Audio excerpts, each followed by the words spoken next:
نحمده ونصلي على رسوله الكريم اما بعد فاعوذ بالله من الشیطان الرجیم بسم اللہ الرحمن الرحیم۔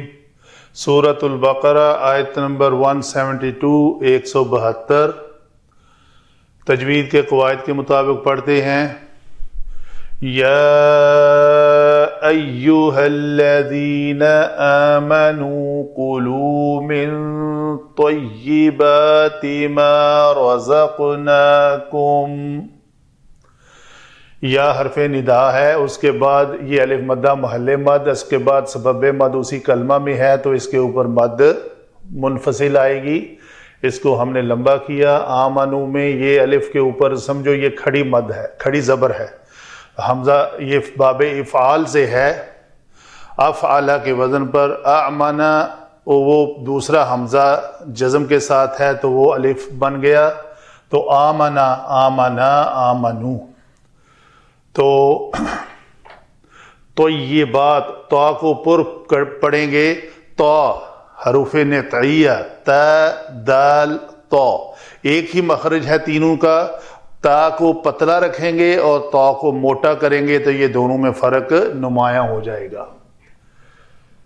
وَاشْكُرُوا لِلَّهِ إِن كُنتُمْ إِيَّاهُ تَعْبُدُونَ۔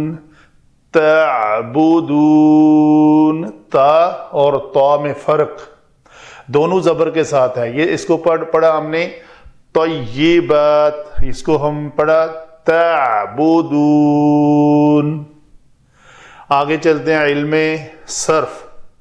علم صرف میں کوئی خاص کلمہ نہیں ہے جس پہ بحث زیادہ کی جائے۔ یا حرف ندا، ایو منادا، ہا حرف تنبیہ، الذین اسم موصول جمع کا صیغہ، آمنو یہ باب افعال جمع مذکر غائب کا صیغہ، افعلو کے وزن پر امنو۔ تو امنو میں حمزہ ساکن جھٹکے سے ہم پڑھ رہے ہیں، تو جب یہ قواعد کے مطابق حمزہ ساکن ماقبل کی حرکت زبر کی وجہ سے الف میں بدلے گا تو یہ الف مدہ ہو جائے گا۔ تو الف مدہ کو لکھنے میں کھڑی زبر کے طریقے سے لکھتے ہیں۔ یہ رسم الخط کمپیوٹر کا ہے جس نے مد بنا دی۔ کلو، اکلا، یاکلو، 3 لیکچر پہلے میں اس کا بیان کر چکا ہوں۔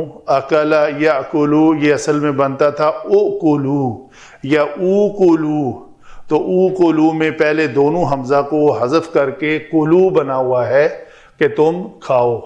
من طیبات، طیب تا یا با مادہ سے، تا یا با مادہ کے بعد الف تا آئے ہیں تو اس کو جمع مونس سالم کہیں گے۔ اگر یہ تا اس مادہ کا حصہ ہو، جیسے بنات میں الف تا آتا ہے لیکن وہ بنت کی جمع بنات ہے تو وہ جمع مونس سالم نہیں ہوگی۔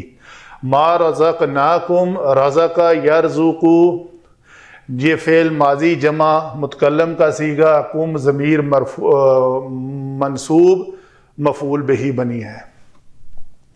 شکر یشکرو سے فعل امر، اشکرو للہ لام جارہ اللہ اسم جلالہ، ان حرف شرط، کنتم فعل ناقص، کانا کانا، کانو کانت، کانتا، کننا کنتا، کنتما کنتم، تو یہ جمع مذکر حاضر کا صیغہ ہے۔ ایاہو یہ ضمیر منصوب منفصل جیسا کہ ہے ایاک نعبد، سورۃ الفاتحہ میں آتا ہے۔ ایاہو تعبدون، یہ کا کی جگہ پہ ہا ہے، یہ واحد مذکر غائب کا صیغہ ہے، وہ واحد مذکر حاضر کا صیغہ ہے۔ تعبدون، عبدا یعبدو سے فعل مضارع جمع مذکر غائب کا صیغہ۔ یہ ہوئی جی علم صرف کے مطابق الفاظ کی بحث، کلمات کی بحث۔ آگے چلتے ہیں علم نحو میں۔ علم نحو میں دیکھتے ہیں ان کا آپس میں ربط کیا ہے۔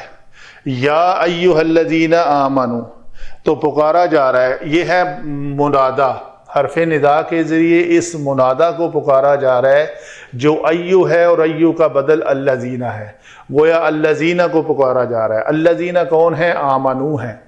تو یہ منادا نکرہ مقصودہ ہے، یعنی ندا دینے والے کے سامنے منادہ حاضر ہو تو وہ نکرہ مقصودہ ہوتا ہے، اگر وہ غیر حاضر ہو تو اسے نکرہ غیر مقصودہ کہتے ہیں۔ جی تو آمنو فعل اور فاعل مل کر صلہ، الذین موصول، یہ موصول اور صلہ دونوں مل کر منادہ بنے، تو الذین بھی جمع کا صیغہ ہے، یہ بھی جمع کا صیغہ ہے، تو یہ واو ضمیر ہے جو اس الذین کی طرف لوٹ رہی ہے۔ کلو بھی فعل جمع فاعل ہے، اس میں یہ واو جو ہے یہ ہم کہیں گے فاعل ہے۔ تم سب کھاؤ، اس کا معنی ہے تم سب کھاؤ۔ کہاں سے کھاؤ؟ من طیبات، پاکیزہ چیزوں میں سے کھاؤ۔ من حرف جارہ، طیباتی کسرہ کے ساتھ جار مجرور، مرکب جاری بنا۔ ما موصول ہے، رزقناکم، رزقنا میں فعل اور فاعل ہے، یہ فاعل کون ہے یہاں پہ جی؟ یہ نا ضمیر، رزق آگے نا، تو یہ فعل ماضی کے اندر یہ ضمیریں ہوتی ہیں، ان کو مرفوع کہتے ہیں اور یہ فاعل بنتی ہیں، تو فعل اور فاعل۔ کم مفعول بہی، تم کو، ہم نے رزق دیا تمہیں، تو یہ ما بمعنی الذی ہے۔ ابھی ہمیں اس آمنو میں جس طرح یہ واو ضمیر ہے جو کہ اس جمع کے لحاظ سے الذین کی طرف لوٹ رہی ہے، اس طرح اس میں ہمیں کوئی ضمیر نہیں ملی جس کو ہم راجع کہیں کہ یہ ما کی طرف راجع ہے۔ کلوا من طیبات ما، ما موصولہ ہے، ما کے بعد اس کا صلہ ہے رزقناکم، ہم نے تمہیں رزق دیا، تو گویا یہ اس رزق کی طرف سب مل کر اشارہ کر رہے ہیں، تو مفعول بہی بن رہے ہیں، لیکن اس ما کے بعد والے صلہ کے اندر ما رزقناکم ہوں، من طیبات میں سے وہ جو ہا ضمیر ہے نا محذوف، وہ راجع ہے اس ما کی طرف سے تو اس کو علماء لکھتے ہیں ما رزقناکموہ، جو چیز ہمیں رزق کے طور پر ہم نے تمہیں دی ہے اس میں سے پاکیزہ چیزوں میں سے تم کھاؤ۔ تو گویا کیا ہے؟ جو پاک چیزیں ہم نے تمہیں بخشی ہیں انہیں بے تکلف کھاؤ، ٹھیک ہے جی، یہاں تک ہے انہیں بے تکلف کھاؤ،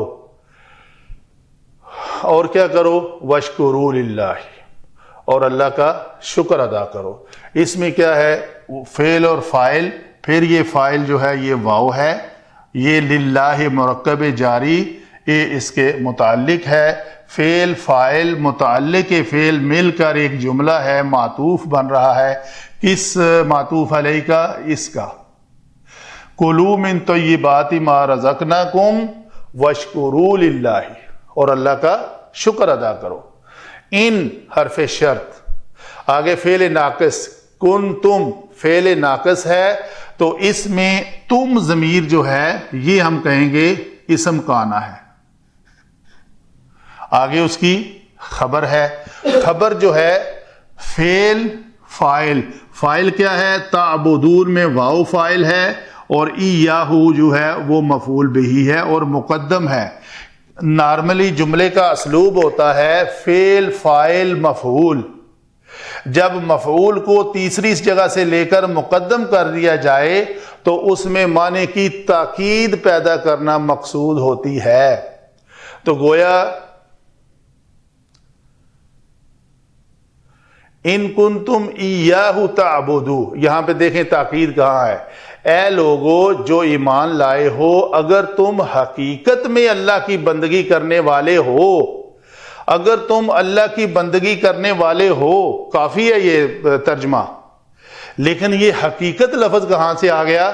یہ حقیقت آیا فعل فاعل مفعول کی بجائے مفعول کو مقدم کیا تو یہ اس میں زور پیدا ہو گیا، تاکید پیدا ہوگی۔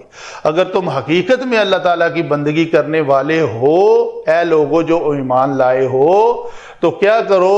اللہ کا شکر ادا کرو۔ گویا پورا جملہ اس طرح ہوا یا ایھا الذین آمنو، اس کا جواب ندا ہے یہ کلوا من طیبات ما رزقناکم، وَاشْكُرُوا لِلَّهِ، آگے اس کی شرط دو ہے. ایک تو ہے کہ تم کھاؤ پاکیزہ چیزوں میں سے اور اللہ کا شکر ادا کرو. کیوں اللہ کا شکر ادا کرو؟ کہ اگر تم ہو حقیقت میں اسی ہی کی عبادت کرنے والے تو اللہ کو معبود سمجھ کر اس کی دی ہوئی چیزوں میں سے طیب چیزوں کو کھاتے ہو تو پھر ضرور تم شکر ادا کرو اس اللہ واحد یکتا کو، الہ واحد. وما علینا الا البلاغ المبین.